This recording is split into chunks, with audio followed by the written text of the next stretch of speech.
બોલો ખેડૂત મિત્ર, રમણીકભાઈ કોટડિયા બોલું છું. મારો એક પ્રશ્ન એવો હતો કે 1975 મેં જમીન લીધી હતી, તો ત્યારથી માંડીને અત્યાર સુધી એમાં દસ્તાવેજમાં સર્વે નંબર ભૂલથી એના ભાઈનો લખાઈ ગયો હતો. બીજો સર્વે નંબર ટૂંકમાં ખોટો સર્વે નંબર લખાઈ ગયો હતો. જમીનની બધી પેરામીટર બધા સાચા છે, પણ સર્વે નંબરને ભૂલને કારણે એન્ટ્રી નથી પડતી. હમણાં મેં એન્ટ્રી પડાવી તો કેવી રીતે એન્ટ્રી પડે? સર્વે નંબરની ભૂલને કારણે એન્ટ્રી પડે જ નહીં, ના મંજૂર થાય. કાંઈ ન થાય. બીજાની મિલકત તમે લઈ આવો તો શું થાય? હા, તો સાહેબ એને મેં વારંવાર રજૂઆત કરી કે તમે મને સર્વે નંબરનો સુધારેલો દસ્તાવેજ કરજો, પુરવણી દસ્તાવેજ. એ લોકો અમને અત્યાર સુધી એવું કીધું કરી દઈશું, અમારે બોજો છે એવું કરી અત્યાર સુધી એને લંબાયો. જેવા એના ફાધર એક્સપાયર થઈ ગયા એ બળજબરી પૂર્વક અમારી પાસેથી કબજો લઈ ગયા જમીન. કાંઈ ન થાય. પહેલા આવા કેસમાં તમે બીજાની મિલકત ખરીદી છે, સમજી લો. વેચનારે હવે વેચનાર હયાતય નથી. તમે ફોજદારી ફરિયાદ કરો, ફ્રોડની ફરિયાદ તો કોના ઉપર કરશો? આ ફ્રોડનો કેસ કહેવાય એક પ્રકારે, કે બીજા વ્યક્તિએ સાંભળો, આ કેના જેવું કહેવાય? એક રૂપાળી છોકરી દેખાડી હોય, સમજ્યા કે આ છોકરી યાર હગાઈ કરવાની છે, એટલે હગાઈ વખતે એ દેખાડી હોય. ચાંદલોય તમે એને કર્યું હોય, પછી મોઢું ઢાંકી લાજ કાઢીને લગ્ન કર્યા, ફેરા ત્યારે બીજી બાઈ કાયડી આપી દીધી. ઘરે જઈને ખબર પડી, હા, લાજ ઉતારી ત્યારે કે આ તો આપણે જોઈએ એવા તો એ નમૂનો તો નથી, આ બીજો નમૂનો છે. આને ફ્રોડ કહેવાય. આવો જ ફ્રોડ તમારી હારે થયો કે તમે જમીન જુદી જોઈ, સર્વે નંબર તમે જોયો નથી, એટલે ભૂલથી બીજો સર્વે નંબર લખી નાખ્યો કે ઈરાદાપૂર્વક લખ્યો, જે લખ્યો એ કાયદાની પરિભાષામાં આને ફ્રોડ કહેવાય.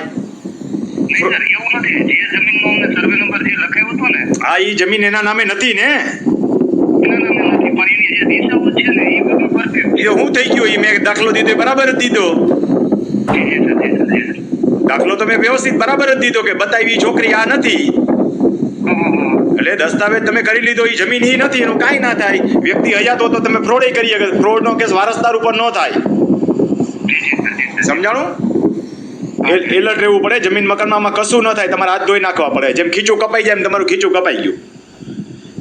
સમજાણું? ખીચું કપાઈ જાય, પૈસા વયા જાય, અજયની જગ્યાએ ગયા હોય, કોઈક આપણે લૂંટી જાય અને માણસને આપણે જોયો નથી, પોલીસ વાળાને જઈને ખાલી જમીન વેચી ને સાહેબ, એ જમીન ઉપર જે અમને આપી ને એ જમીન અમને હકીકતમાં એ સર્વે નંબર લખવાનો હતો, પણ સર્વે નંબર થોડોક ચેન્જ થઈ ગયો. હા, એ સમજી ગયો ને. છોકરી બીજી બતાવીને લગન બીજા હારે કરી દીધા, એ જ કહેવાય. આ સેમ જ.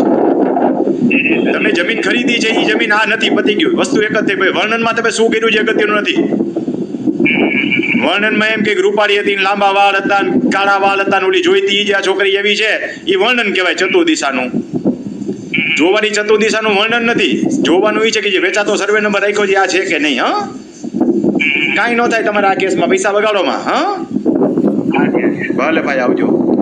ખેડૂત મિત્રો, જમીન ખરીદતી વખતે ખાસ ધ્યાનમાં રાખજો કે જે જમીન તમે ખરીદ્યો છો એનો સર્વે નંબર આ છે. કોઈ કશું જોતું નથી. દસ્તાવેજ આવ્યો એટલે લઈ લીધો, લઈને મૂકી દીધો, અને ઘણીવાર નોંધ ચડાવવા દે તો નોંધે પડી જાય. 135 બજે અને નોંધ પડી ગઈ હોય કોઈ બી કારણોસર. અન્ય ભૂલની વાત કરું છું, આવા કેસમાં નથી વાત કરતો, પણ સેમ આવા કોઈ પણ કેસની અંદર થાય, નોંધ પડી જાય તો પણ તમારે એવું ન સમજવું કે મને અબાધિત માલિકી હક મળી ગયા.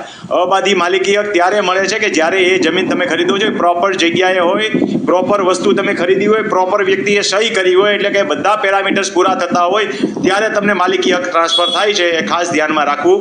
તમારે આવી અવનવી માહિતી જોવા માટે થઈને રમણીકભાઈ કોટડિયા નામની યુટ્યુબ ચેનલ જોતા રહો. યુટ્યુબની અંદર જઈને માત્ર રમણીકભાઈ કોટડિયા લખો એટલે તમને બધું જોવા મળશે. હું રમણીકભાઈ કોટડિયા. મારી સાથે કોઈને વાતચીત કરવી હોય તો સિસ્ટમ બરાબર સમજી લો. સીધા ફોન નહીં કરતા. તમારી પાસે નંબર ન હોય તો મારા જૂના ઓડિયો જોઈ જાઓ, એકાદા ડિસ્પ્લે ઉપર તમને નંબર મળશે. એમ છતાં કોઈની પાસે નંબર નથી તો હું દરેક ફોનની અંદર એક પછી એક નંબર આપતો જાઉં છું. અત્યાર સુધીમાં 6 આંકડા આપી ચૂક્યા છું કે રમણીકભાઈ કોટડિયાના મોબાઈલ નંબરનો પ્રથમ આંકડો આ છે. એવી રીતે અત્યારે રમણીકભાઈ કોટડિયાના મોબાઈલ નંબરનો